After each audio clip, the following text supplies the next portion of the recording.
Well, hey guys, thanks for joining me. This was supposed to be a fishing video, but the events of the day made me change my direction on this one a little bit. So, let's get into it. So Logan and I headed out to the secret fishing spot to hopefully catch some bass. Upon arriving, we noticed that some careless people left garbage all over the place.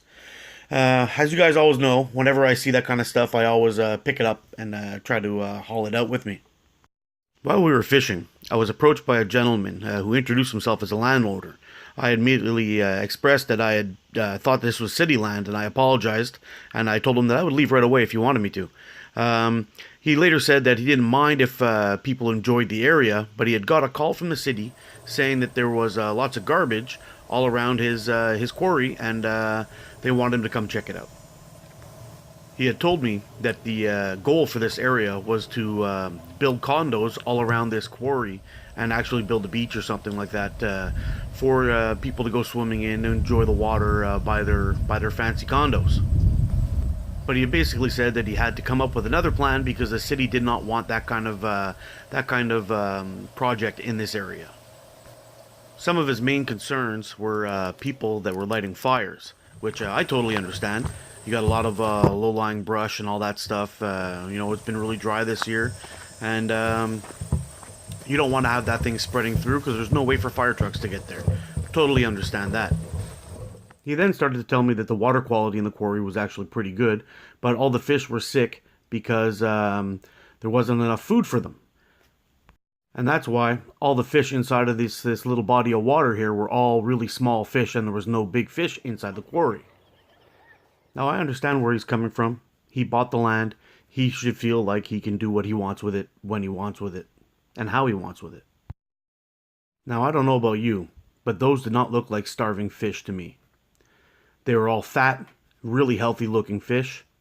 And this is what kind of rubbed me the wrong way. You want to talk about a healthy ecosystem? Let me point a few things out.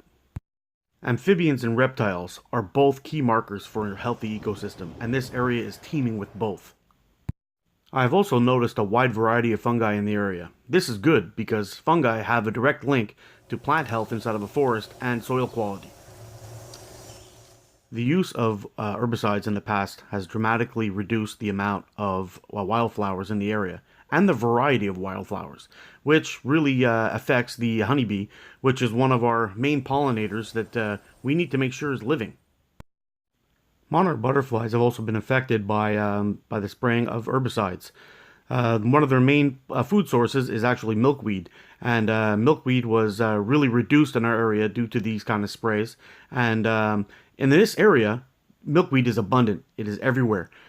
Plants that feed our pollinators, such as bees and butterflies and many others, need to be protected.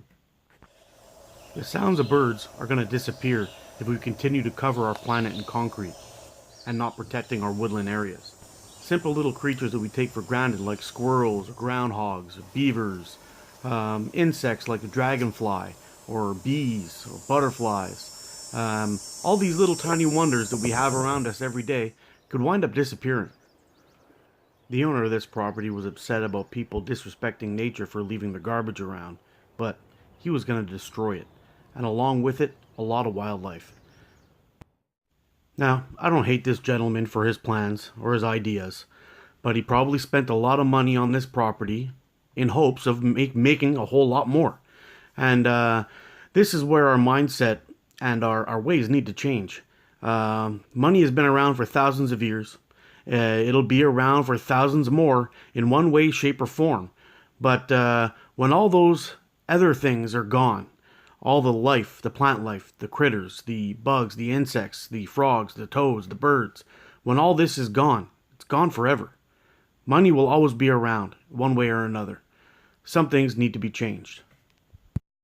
I can only hope that when my son gets old enough and has a family, he'll be able to take his children to a place like this and enjoy the outdoors. Now, what can we do to change these things happening? Well, we can always just do our best to get our children outside, to explore the outdoors, learn things about them, take them fishing, get to see their smile on their faces the first time they catch a fish, or see a deer in the wild and not in a book or in a zoo once all their habitat is gone. We can teach them not to be afraid of stinging insects like bees, but educate them in their role in our planet.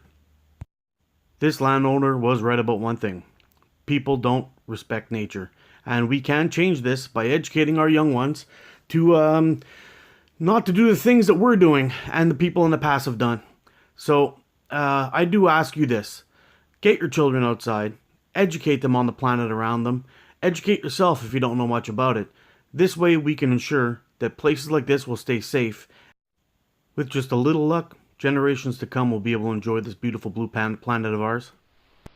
So let's do what we can to stick up for Mother Nature, guys, because clearly some people don't care. So I'm going to leave you with this.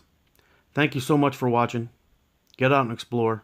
And let's keep our green places clean. Let's start there.